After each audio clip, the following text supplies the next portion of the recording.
എല്ലാവർക്കും ഭക്തിസാന്ദ്രമായ കാഴ്ചകളിലേക്ക് സ്വാഗതം. പനത്തുറ ശ്രീ സുബ്രഹ്മണ്യ സ്വാമി ക്ഷേത്രത്തിലെ പറവക്കാവടി ഇന്ന് ആരംഭിക്കുകയാണ്.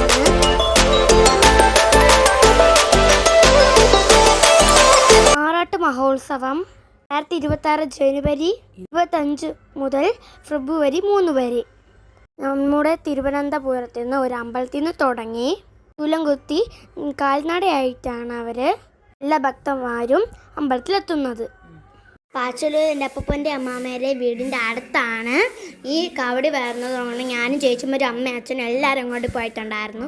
എൻ്റെ അപ്പൂപ്പൻ്റെ അമ്മാമ്മ എല്ലാവരെയും കണ്ടിട്ടും ഉണ്ടായിരുന്നു, സംസാരിച്ചു. പല തരത്തിലുള്ള കാവടികളുണ്ട്. പറവക്കാവടി, അഗ്രിക്കാവടി, പാൽക്കാവടി, അയിൽക്കാവടി, അങ്ങനെ ഒരുപാട് തരത്തിലുള്ള കാവടികളുണ്ട്. ഇതിൽ പറവക്കാവടിയാണ് ഇന്ന് നടക്കുന്നത്. ഇതിൻ്റെ കാഴ്ചകളിലേക്കാണ് ഞാൻ നിങ്ങളെ സ്വാഗതം ചെയ്യുന്നത്. 41 ദിവസം വ്രതം പിടിച്ച ഭക്തിമാരാണ് ഇവിടെ കാവടി തുള്ളാനായി നിൽക്കുന്നത്. അമ്മാവന്മാരെ കമത്തിക്കിടത്തി 3 സൈഡിൽ കുറച്ച് തൊലി മാറ്റിയിട്ട് കമ്പി കൊരുത്താണ് ആ 4 മുള കമ്പിൽ കെട്ടി വച്ചിരിക്കുന്ന നൂല് വെച്ച്. ഓരോരുത്തരുടെ നേർച്ചയായിട്ടാണ് ചെയ്യുന്നത്. ഇങ്ങനെ കുഞ്ഞുങ്ങളില്ലാത്തവർക്ക് കുഞ്ഞുങ്ങൾ ലഭിക്കാനും മാറാരോഗമുള്ളവർക്ക് അത് മാറാനും ഒക്കെ ഇത് നേർച്ച ചെയ്താൽ മാറുന്നതാണ്. കാവടി തുള്ളാന്നുള്ള നേർച്ച ഇട്ടാൽ അതൊക്കെ മാറുന്നതായിരുന്നു. 2-3 ഫ്ലോട്ടുകളൊക്കെ ഉണ്ടായിരുന്നു. ഇതെല്ലാം മുരുകൻ്റെ ധരങ്ങളായിരുന്നു ഫ്ലോട്ടിൽ ഉണ്ടായിക്കൊണ്ട് വന്നത്. എൻ്റെ പാർവതിയുടെയും ഫ്ലോട്ട് ഉണ്ടായിരുന്നു, ഗണപതിയുടെ ഉണ്ടായിരുന്നു, മുരുകൻ്റെ ഉണ്ടായിരുന്നു. അങ്ങനെ ഒരുപാട് തരത്തിലുള്ള ദേവികളും അങ്ങനെ എല്ലാം ഉണ്ടായിരുന്നു. അതിൻ്റെ ഇടയ്ക്ക് ഒരുപാട് ബലൂൺസും റാബിറ്റിൻ്റെ എലിഫൻ്റെയൊക്കെ പടമുള്ള ഹൈഡ്രജൻ ബലൂൺ പോലെ കൊണ്ടുവന്നു ചില ചേട്ടന്മാരെ. അങ്ങനെ എൻ്റെ അനിയനൊരു ആനക്കുട്ടിയെ വാങ്ങിച്ചു കൊടുത്തു. അവന് ഭയങ്കര ഇഷ്ടമായിട്ടോ. ഇങ്ങനത്തെ ബലൂണൊക്കെ ഭയങ്കര ഇഷ്ടമാണ്. എൻ്റെ കണ്ണമ്മ വന്നപ്പോൾ കണ്ണമ്മയുടെ ഇടുപ്പത്തായിരുന്നു ഫുള്ളും. അവിടെ ഇറങ്ങുന്നേ ഉണ്ടായിരുന്നില്ല. ബാക്കിയുള്ളവർ എടുക്കുമ്പോഴൊക്കെ കൈ മാറ്റിക്കളയും. പക്ഷെ കണ്ണമ്മ എടുക്കുമ്പോൾ കുഴപ്പമൊന്നും ഉണ്ടായിരുന്നില്ല. നമ്മൾ കുറേ നേരം സ്പെൻഡ് ചെയ്തു. ഞാൻ കൊച്ചുനാളാണ് കേട്ടോ കാവടി കണ്ടിട്ടുള്ളത്. പിന്നെ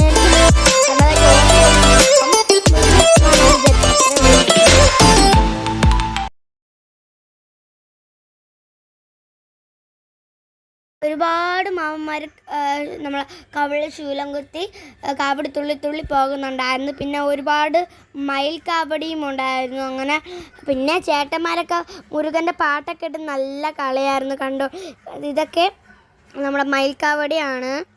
വേൽ വേൽ വേൽ മുരുക, വേൽ വേൽ വേൽ മുരുക, വേൽ വേൽ മുരുക വേൽ.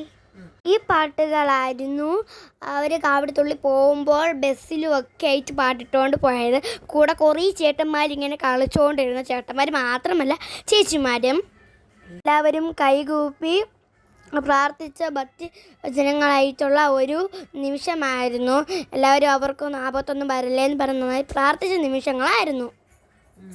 ഈ ഷൂവിൽ കവിളിൽ കുത്തിയ എല്ലാവരും നടക്കുന്ന കൂടെ അവരുടെ ബന്ധുക്കാരും എല്ലാം നടക്കുന്നുണ്ടായിരുന്നു. അവർക്ക് വെള്ളവും കസാരയും തുണിയും എല്ലാം കൂടെ കൊണ്ടുപോകാൻ. പിന്നെ വീശാടിയൊക്കെ ഇട്ട് വീശയായിരുന്നു കൊണ്ടുപോയായിരുന്നു. അവർ തളർന്ന് വീഴാതിരിക്കാനാണ് അതൊക്കെ.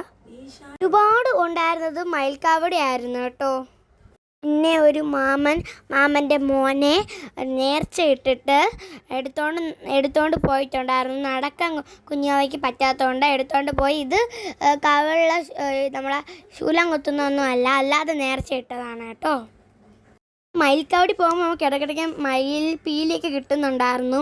പിന്നെ നമ്മുടെ ഈ കഥപരമായിട്ടുള്ള ഫ്ലോട്ടുകളും ഒരുപാട് പോയിട്ടുണ്ടായിരുന്നു. ദേവന്മാർ തമ്മിൽ പണ്ടത്തെ ഓരോ കഥകളും ഓരോ ദൈവങ്ങൾ അങ്ങോട്ട് കൊല്ലുന്നതും അങ്ങനെ കുറേ ഫ്ലോട്ടുകളൊക്കെ പോയിട്ടുണ്ടായിരുന്നു. ഏറ്റവും ഇഷ്ടപ്പെട്ടത് ശിവൻ്റെ തലഭാഗം മാത്രമായിട്ടുള്ളൊരു ഫ്ലോട്ട് ഉണ്ടായിരുന്നു. അതാണ് എനിക്ക് ഏറ്റവും കൂടുതൽ ഇഷ്ടപ്പെട്ടത്. പിന്നെ ഒരുപാട് പേര് ഈ ഉത്സവത്തിനൊക്കെ കാണുന്ന പോലെ ചിത്രശലഭവും ഓരോ ദേവികളും ഒക്കെ ആയിട്ട് രൂപം ഡ്രസ്സൊക്കെ ഇട്ട് കഥകളിയൊക്കെ വച്ച് നല്ല ഭംഗിയായിട്ട് മേക്കപ്പൊക്കെ ഇട്ട് നന്നായിട്ട് വന്നിട്ടുണ്ടായി. അതൊക്കെ എനിക്ക് ഇഷ്ടപ്പെട്ടുകൊണ്ട് ഇതൊരു ഫ്ലോട്ട് ഉണ്ടായിരുന്നു. അതിനുശേഷം നിരത്തി അങ്ങോട്ട് ഫ്ലോട്ടും ചെണ്ടമേളവും ഒക്കെ ആയിരുന്നു. അതിൻ്റെ ഇടയിൽ ലാസ്റ്റ് ഇതെല്ലാം കഴിഞ്ഞിട്ട് നമ്മുടെ ആന എഴുന്നള്ളത്ത് വന്നിട്ടുണ്ടായിരുന്നു. അതോടെ ഈ ഘോഷയാത്ര ഇവിടെ അവസാനിച്ചു. നല്ല ഭംഗിയുള്ള ആനയായിരുന്നു. നല്ല കണ്ണൊക്കെ നല്ല ഭംഗിയുണ്ടായിരുന്നു. എല്ലാവരും എന്തായാലും ഈ അമ്പലത്തിൽ പോയി ഈ കാവടി കൊള്ളണം. ഞാൻ എന്തായാലും പോകുന്നുണ്ട്. 10 ദിവസത്തെ ഉത്സവമാണ്. ഒരു കുഞ്ഞു വീഡിയോ ഇത്രയുള്ള പോലെ ലൈക്കും ഷെയർ സബ്സ്ക്രൈബും കമൻറ്റൊക്കെ ചെയ്യണം. എല്ലാവർക്കും ബൈ. Thanks for watching.